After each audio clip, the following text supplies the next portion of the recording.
श्री शिव महापुराण विद्येश्वर संहिता। भगवान शिव के लिंग एवं साकार विग्रह की पूजा के रहस्य तथा महत्व का वर्णन। सूत जी कहते हैं, शौनक, जो श्रवण, कीर्तन और मनन इन तीनों साधनों के अनुष्ठान में समर्थ न हो, वह भगवान शंकर के लिंग एवं मूर्ति की स्थापना करके नित्य उसकी पूजा करे तो संसार सागर से पार हो सकता है। वंचना अथवा छल न करते हुए अपनी शक्ति के अनुसार धनराशि ले जाए और उसे शिवलिंग अथवा शिव मूर्ति की सेवा के लिए अर्पित कर दे। साथ ही निरंतर उस लिंग एवं मूर्ति की पूजा भी करे। उसके लिए भक्तिभाव से मंडप, गोपुर, तीर्थ, मठ एवं क्षेत्र की स्थापना करे तथा उत्सव रचाए। वस्त्र, गंध, पुष्प, धूप, दीप तथा पुआ और शाक आदि व्यंजनों से युक्त भांति भांति के भक्ष्य भोजन अन्न नैवेद्य के रूप में समर्पित करे। छत्र, ध्वजा, व्यजन, चामर तथा अन्य अंगों सहित राजोपचार की भांति सब सामान भगवान शिव के लिंग एवं मूर्ति को चढ़ाए। प्रदक्षिणा, नमस्कार तथा यथाशक्ति जप करे। आवाहन से लेकर विसर्जन तक सारा कार्य प्रतिदिन भक्तिभाव से संपन्न करे। इस प्रकार शिवलिंग अथवा शिव मूर्ति में भगवान शंकर की पूजा करने वाला पुरुष श्रवणादि साधनों का अनुष्ठान न करे तो भी भगवान शिव की प्रसन्नता से सिद्धि प्राप्त कर लेता है। पहले के बहुत से महात्मा पुरुष लिंग तथा शिव मूर्ति की पूजा करने मात्र से भवबंधन से मुक्त हो चुके हैं। ऋषियों ने पूछा, मूर्ति में ही सर्वत्र देवताओं की पूजा होती है, लिंग में नहीं, परंतु भगवान शिव की पूजा सब जगह मूर्ति में और लिंग में भी क्यों की जाती है? सूत जी ने कहा, मुनीश्वरों, तुम्हारा ये प्रश्न तो बड़ा ही पवित्र और अत्यंत अद्भुत है। इस विषय में महादेव जी ही वक्ता हो सकते हैं। दूसरा कोई पुरुष कभी और कहीं भी इसका प्रतिपादन नहीं कर सकता। इस प्रश्न के समाधान के लिए भगवान शिव ने जो कुछ कहा है और उसे मैंने गुरुजी के मुख से जिस प्रकार सुना है उसी तरह क्रमशः वर्णन करूंगा। एकमात्र भगवान शिव ही ब्रह्मरूप होने के कारण निष्कल, निराकार कहे गए हैं। रूपवान होने के कारण उन्हें सकल भी कहा गया है। इसलिए वे सकल और निष्कल दोनों हैं। शिव के निष्कल निराकार होने के कारण ही उनकी पूजा का आधारभूत लिंग भी निराकार ही प्राप्त हुआ है। अर्थात शिवलिंग शिव के निराकार स्वरूप का प्रतीक है। इसी तरह शिव के सकल या साकार होने के कारण उनकी पूजा का आधारभूत विग्रह साकार प्राप्त होता है, अर्थात शिव का साकार विग्रह उनके साकार स्वरूप का प्रतीक होता है। सकल और अकल, समस्त अंग आकार सहित साकार और अंग आकार से सर्वथा रहित निराकार रूप होने से ही वे ब्रह्म शब्द से कहे जाने वाले परमात्मा हैं। यही कारण है कि सब लोग लिंग निराकार और मूर्ति साकार दोनों में ही सदा भगवान शिव की पूजा करते हैं।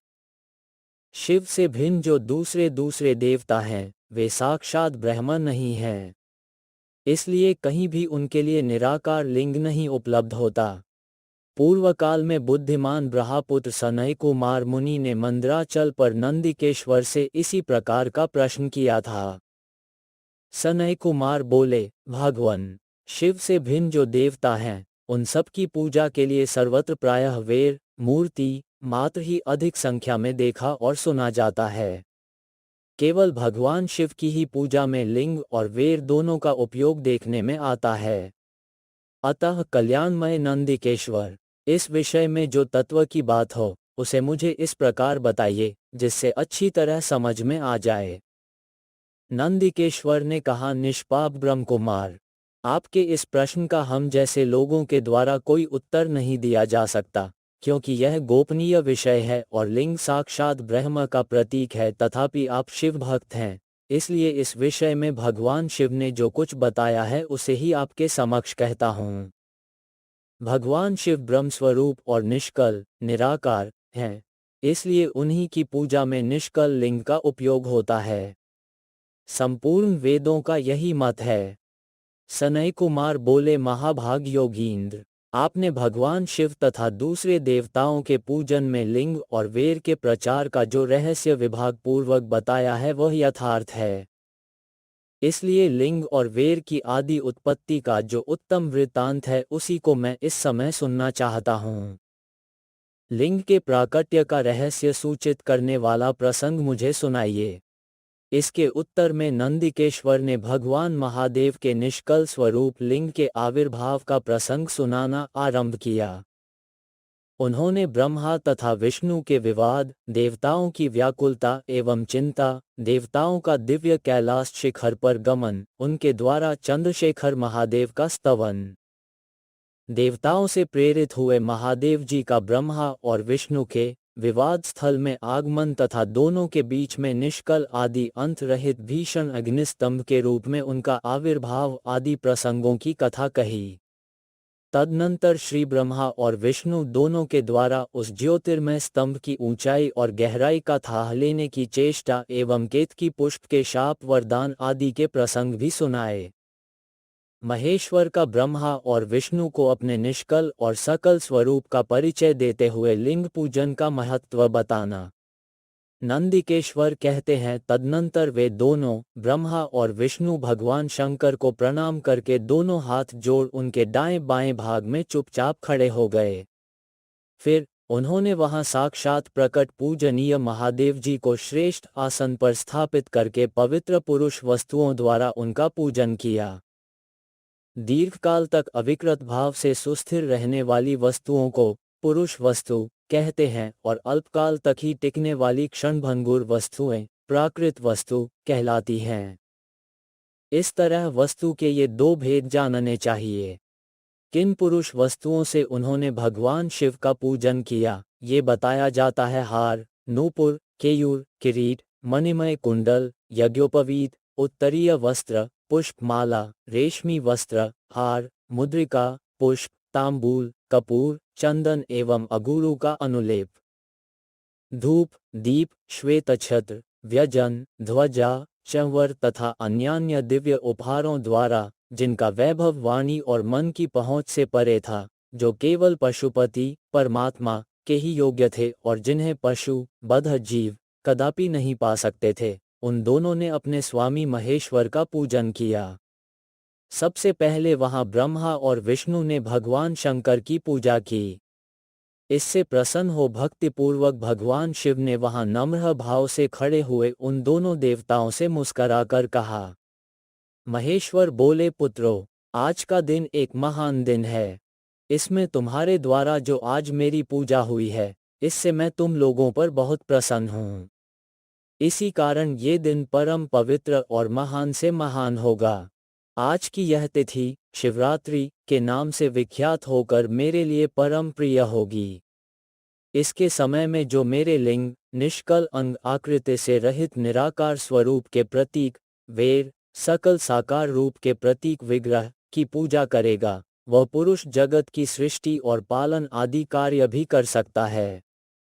जो शिवरात्रि को दिन रात निराहार एवं जितेंद्रिय रहकर अपनी शक्ति के अनुसार निश्चल भाव से मेरी यथोचित पूजा करेगा, उसको मिलने वाले फल का वर्णन सुनो। 1 वर्ष तक निरंतर मेरी पूजा करने पर जो फल मिलता है, वह सारा फल केवल शिवरात्रि को मेरा पूजन करने से मनुष्य तत्काल प्राप्त कर लेता है। जैसे पूर्ण चंद्रमा का उदय समुद्र की वृद्धि का अवसर है, उसी प्रकार यह शिवरात्रि तिथि मेरे धर्म की वृद्धि का समय है। इस तिथि में मेरी स्थापना आदि का मंगलमय उत्सव होना चाहिए।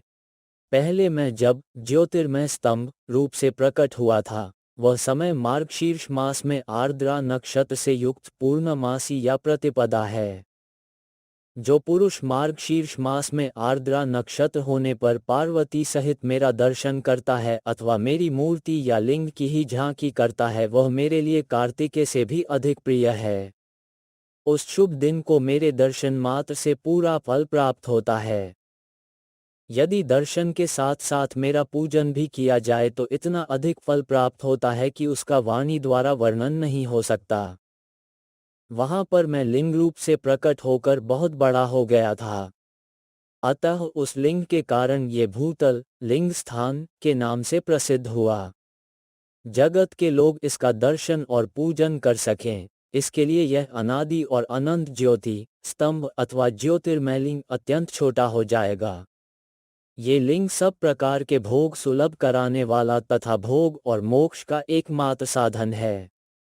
इसका दर्शन, स्पर्श और ध्यान किया जाए तो ये प्राणियों को जन्म और मृत्यु के कष्ट से छुड़ाने वाला है। अग्नि के पहाड़ जैसा जो ये शिवलिंग यहाँ प्रकट हुआ है, इसके कारण ये स्थान अरुणाचल नाम से प्रसिद्ध होगा। यहाँ अनेक प्रकार के बड़े बड़े तीर्थ प्रकट होंगे।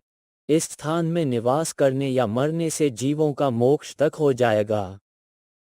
मेरे दो रूप हैं, सकल और निष्कल।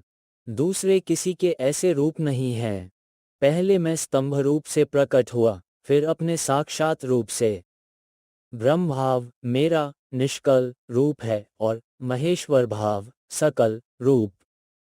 ये दोनों मेरे ही सिद्ध रूप हैं। मैं ही परब्रह्म परमात्मा हूँ। कलायुक्त और अकल मेरे ही स्वरूप हैं। ब्रह्मरूप होने के कारण मैं ईश्वर भी हूँ। जीवों पर अनुग्रह आदि करना मेरा कार्य है।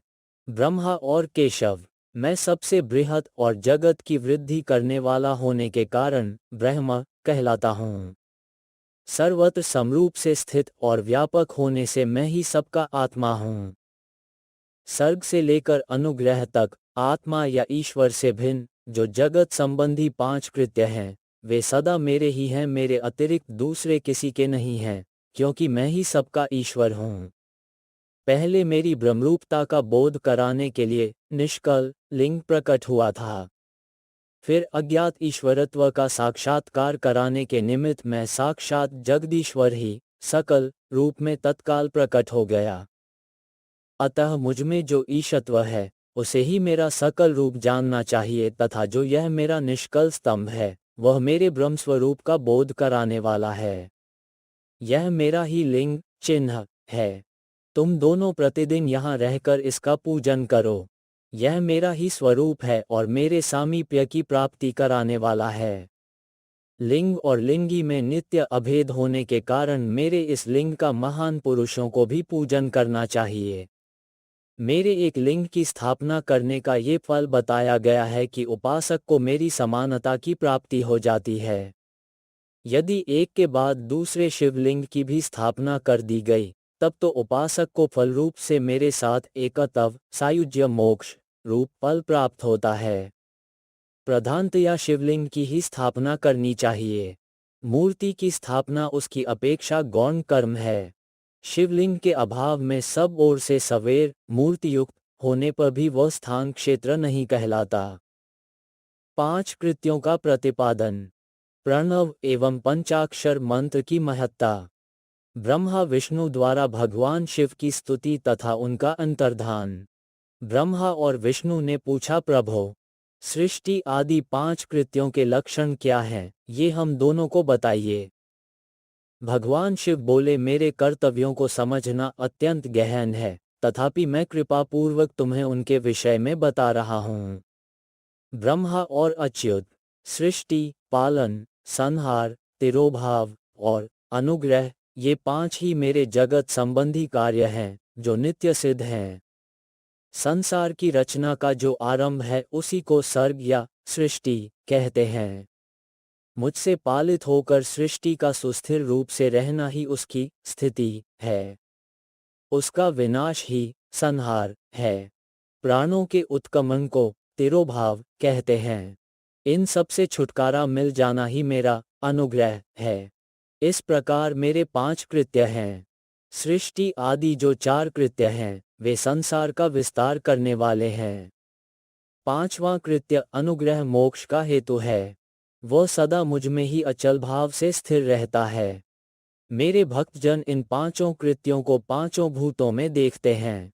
सृष्टि भूतल में, स्थिति जल में, संहार अग्नि में, तिरोभाव वायु में और अनुग्रह आकाश में स्थित है।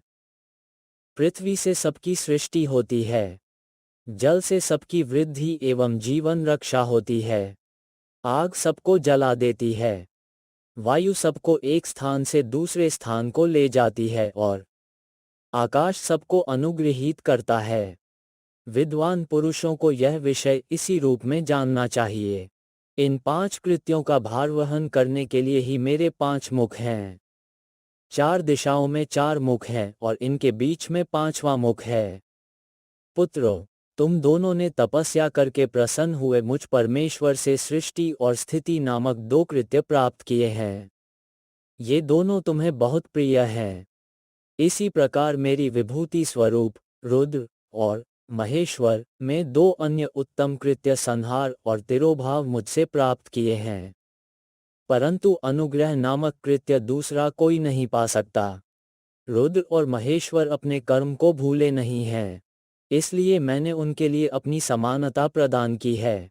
वे रूप, वेश, कृत्य, वाहन, आसन और आयुध आदि में मेरे समान ही हैं। मैंने पूर्व काल में अपने स्वरूपभूत मंत्र का उपदेश किया है जो ओंकार के रूप में प्रसिद्ध है। वह महामंगलकारी मंत्र है। सबसे पहले मेरे मुख से ओंकार, ओम, प्रकट हुआ, जो मेरे स्वरूप का बोध कराने वाला है। ओंकार वाचक है और मैं वाच्य हूँ। यह मंत्र मेरा स्वरूप ही है। प्रतिदिन ओंकार का निरंतर स्मरण करने से मेरा ही सदा स्मरण होता है। मेरे उत्तरवर्ती मुख से अकार का, पश्चिम मुख से ओकार का, दक्षिण मुख से मकार का, पूर्ववर्ती मुख से बिंदु का तथा मध्यवर्ती मुख से नाद का प्राकट्य हुआ। इस प्रकार 5 अवयवों से युक्त ओंकार का विस्तार हुआ है। इन सभी अवयवों से एकीभूत होकर वह प्रणव, ओम नामक एक अक्षर हो गया। यह नामरूपात्मक सारा जगत तथा वेद उत्पन्न स्त्री पुरुष वर्ग रूप दोनों कुल इस प्रणव मंत्र से व्याप्त हैं। यह मंत्र शिव और शक्ति दोनों का बोधक है। इसी से पंचाक्षर मंत्र की उत्पत्ति हुई है, जो मेरे सकल रूप का बोधक है। वह अकारादि क्रम से और मकारादि क्रम से क्रमशः प्रकाश में आया है। ओम नमः शिवाय, ये पंचाक्षर मंत्र है। इस पंचाक्षर मंत्र से मातृका वर्ण प्रकट हुए हैं, जो 5 भेद वाले हैं। अ ई उ री लरी, ये 5 मूलभूत स्वर हैं तथा व्यंजन भी 5-5 वर्णों से युक्त 5 वर्ग वाले हैं। उसी से शिरोमंत्र सहित त्रिपदा गायत्री का प्राकट्य हुआ है। उस गायत्री से संपूर्ण वेद प्रकट हुए हैं और उन वेदों से करोड़ों मंत्र निकले हैं।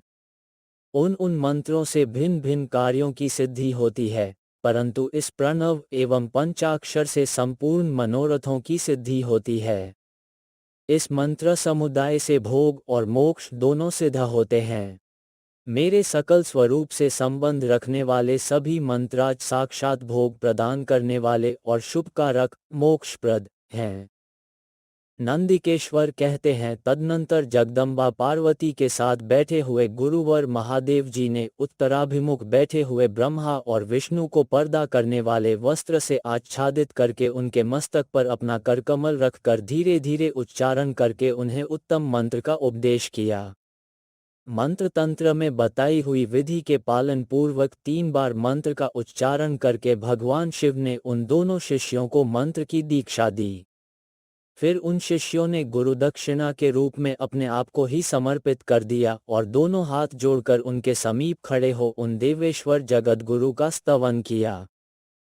ब्रह्मा और विष्णु बोले, प्रभो, आप निष्कल रूप हैं, आपको नमस्कार है।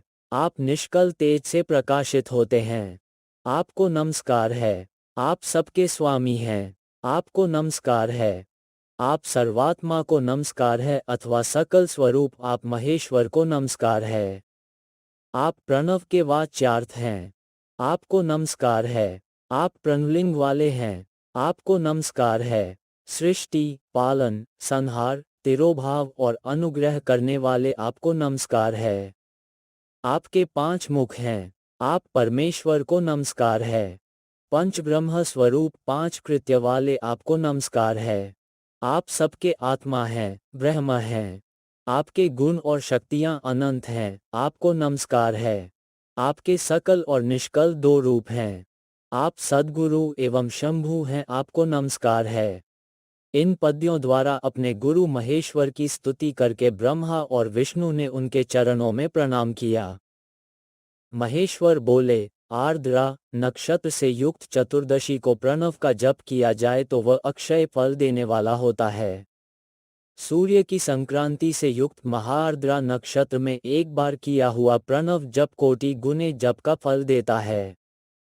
मृगशिरा नक्षत्र का अंतिम भाग तथा पुनर्वसु का आदि भाग पूजा, होम और तर्पण आदि के लिए सदा आर्द्रा के समान ही होता है, ये जानना चाहिए। मेरा या मेरे लिंग का दर्शन प्रभात काल में ही, प्रातः और संगव मध्याह्न के पूर्व काल में करना चाहिए। मेरे दर्शन पूजन के लिए चतुर्दशी तिथि निशीथ व्यापिनी अथवा प्रदोष व्यापिनी लेनी चाहिए, क्योंकि परवर्तिनी तिथि से संयुक्त चतुर्दशी की ही प्रशंसा की जाती है।